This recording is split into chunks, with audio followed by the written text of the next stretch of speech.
Ada pertanyaan, Gus Dewa, bagaimana kalau seorang istri meminta jatah batin dulu kepada suami, boleh apa tidak? Jadi ini ada istri minta duluan, berarti umumnya laki-laki dulu yang minta duluan. Ini ada seorang perempuan istri minta duluan kepada suaminya. Bagaimana hukumnya? Bagus, boleh, bahkan itu dianjurkan.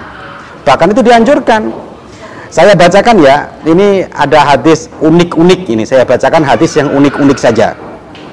Dalam kitab Adabun Nisa. Ini kita artikan seorang perempuan meminta duluan. Wa ayyuma mra'atin qabbalat zaujaha. Ketika ada seorang perempuan mencium suaminya. Berarti kan kalau mencium, siapa yang mencium? Istrinya. Berarti seakan-akan istri meminta duluan. Biti binafsiha. Jadi menciumnya karena memang keinginan dia sendiri, bukan karena paksaan, ikhlas lah. Seorang perempuan ini yang mencium suaminya dengan ikhlas, maka faka'an nama qara'atil Qur'an isnatai asyrah. Maka dia seperti membaca Al-Quran khatam 12 kali. Bayangkan ini, dia seperti membaca Al-Quran 12 kali. Wabana, tidak hanya itu, tidak hanya khatam 12 kali, isnatai asyrah, tidak hanya itu, wa kataballahu biha bikulli ayatin fil Qur'an khamsina hasanah. Maka Allah menulis setiap ayat yang dibaca tadi itu, andaikan dia khatam 12 kali, maka setiap ayatnya Allah memberikan pahala 50 kebaikan. Ini dahsyatnya ciuman istri kepada suami ini ya.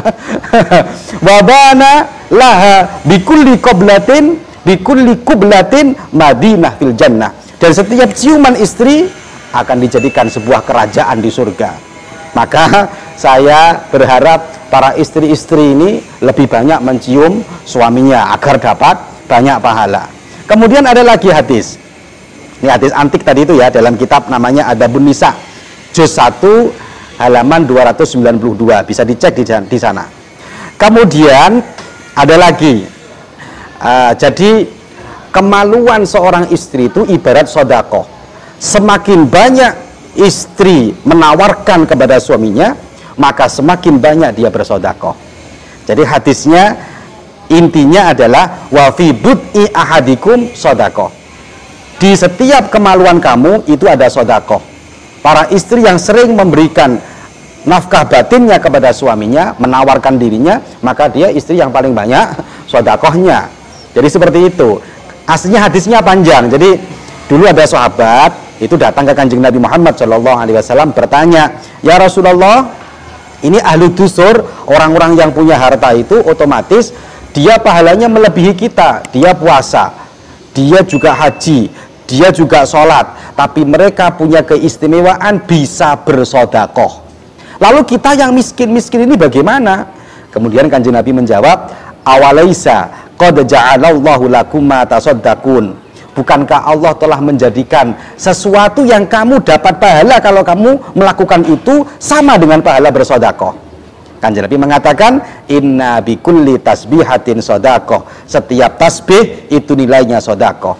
Wa kulli takbiratin sodakoh. Setiap takbir itu nilainya sodakoh. Nah, hadis yang akhirnya, paling akhir, wa fi bud'i ahadikum sodakoh. Dan di dalam kemaluan kamu itu ada sodakoh. Makanya istri kalau tahu suaminya bahwa ini adalah bagian daripada sodakoh, ya sering-sering aja istri menawarkan kepada suaminya agar dapat banyak pahala sodakoh. Kalau malu ya malam-malam lah ngomong aja, mas sodakoh gitu ya. Jadi kalau minta malu ya ngomong, mas sodakoh. Itu saya pikir lebih halus ya bahasanya. Jadi jawabannya boleh apa tidak? Maka boleh, bahkan dianjurkan. Itu saja, terima kasih.